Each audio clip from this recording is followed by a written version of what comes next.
It causes us many times become apathetic about the very things that are actually important.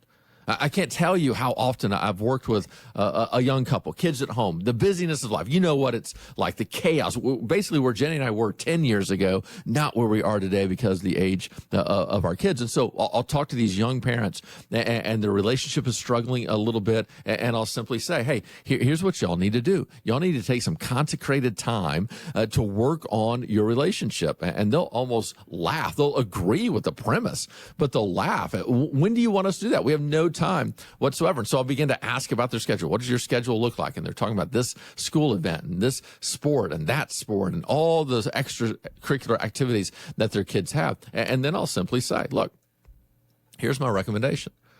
Have each child pick one extracurricular activity, whether it be a sport or band or music, whatever, one thing for this year, and that's what they get to do, and drop everything else.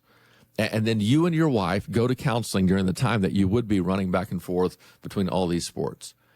And I'm yet to have a single couple look at me and go, okay, we're willing to do that.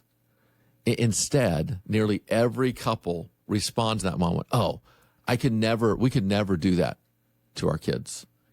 Think about the value that's there. So what they're basically saying is we can never ask our kids to only play one sport for 1 year so that we can work on our marriage. But what we are going to ask them to do is for the rest of their lives, split where they spend the holidays. So we have no problem doing that. And yet we do not have the ability at this moment to ask of them to make a little sacrifice